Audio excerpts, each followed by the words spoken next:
What's going on, guys? Blake Hawthorn, Itshisturf. In tonight's video, we're going to talk about why you should buy this DeWalt weed eater.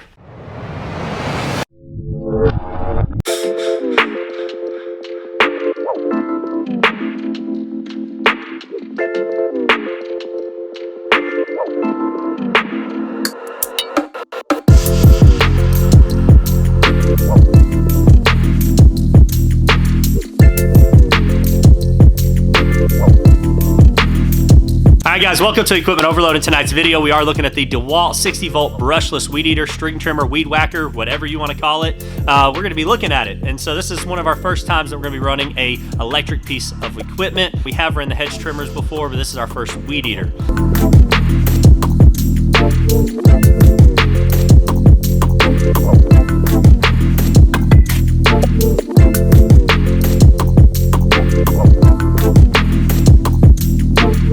Alright guys, so what we're going to be looking at is this DeWalt 60 volt brushless weed eater. It has the 20 volt flex lithium battery in it. This thing was getting us about an hour of life while we were running it. Downfall to that is going to be we're going to need several to get through a day of service on our yards. For consumer, I think it's ideal. For contractor, I think that it's probably not ideal unless you have several batteries to keep on your truck. Also, I don't think that you're going to be able to get a big enough power station or enough power stations to be able to keep, just a few batteries on hand to get through the days. I would recommend, if you're going to go this route, have several different batteries. That way you can charge them overnight and then be back in the field each day, not having to mess with that on your actual truck. The other thing that I like about this string trimmer is going to be that it's able to be broken down. Right here, it does unscrew. This is actually how it came packaged, is that it was broke over in a smaller box. You have to watch out for those wires, make sure you don't cut it and stuff like that. But it's really good for like compaction. We'd be able to put it into a toolbox for like my supervisor, because I think that's where it's a more practical use for somebody like me, where we don't have to keep fuel on the truck and we can have something when my guy's doing quality control that he can go out, touch something up that my guys missed without having my crews double back, and then just be able to, keep going and looking at more properties. And then, like I said, keep this in the toolbox where he always has it on hand, but yet it's not taking up a bunch of room in the bed of the truck.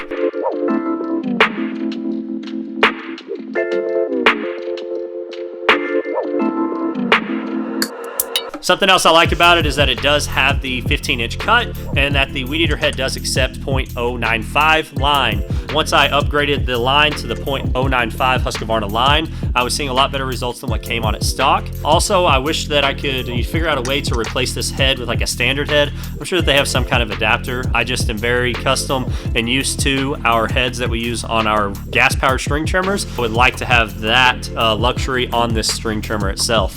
There is no shaft in it, like I was telling you. It does break down, and so that's one less thing that has to worry about going out. So I think that, the maintenance, what I've read, what you guys have, told me in the survey that we did, is that these are basically maintenance free. There's not a whole lot that you have to do to it at all. The only part that I see that would be wearing out is one, batteries probably from heating, cooling, staying out in the elements, and then going to be your weed eater head that's going to wear out just because you're going to be bumping the ground, putting more string line out and things like that. Other than that, I think that's all the maintenance that you would have on one of these units.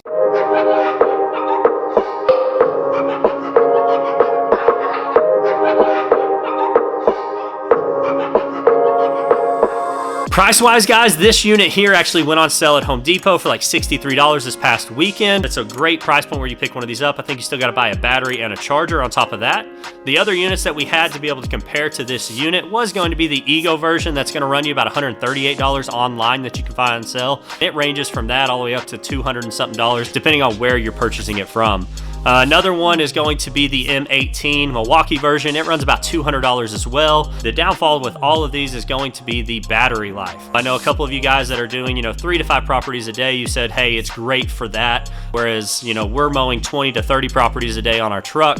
We're going to be running it for several hours. That's where it's not ideal, and it's only because of the battery life. I know that Husqvarna comes out with a battery pack that can actually hook to the weed eater. I would be interested in trying out that piece of equipment to see how it compares to something like this, where you're having to interchange the batteries. Another thing I did not like about the DeWalt Weed Eater was the fact that I could not use my smaller batteries from my handheld tools on this Weed Eater. They looked like they would match up, but as soon as I went to clip them in, there was about a 1/4 inch gap where it was locking it from being able to fully connect into there and be able to use them as a power source. Whereas I could use the 60 volt on my power tools. So it was weird. I could use the Weed Eater battery for my power tools, but I couldn't use my power tools battery for my Weed Eater.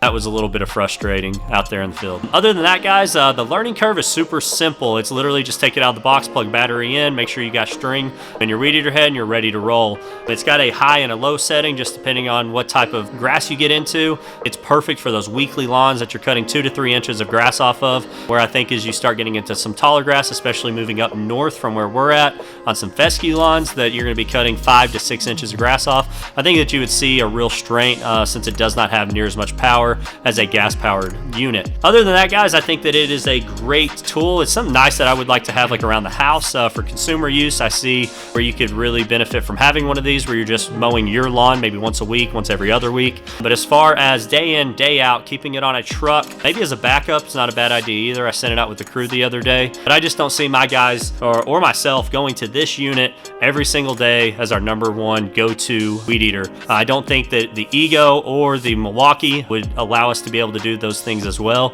And that's why I am interested in using the Husqvarna version that plugs into the battery pack to see how much life we can get out of it, how much extra power it's going to have, and just kind of experimenting with that out in the field. I hope that you found tonight's video helpful. I hope that you look into this before you make a purchase on a piece of equipment. That's what equipment overload's all about. But thank you so much for watching the video. Please leave a comment down below. Let me know if you use one of these and if you use it daily. I'd love to get some feedback from you. It's my first time. We'll be looking at more in the future. God bless, and we'll see you on the next one.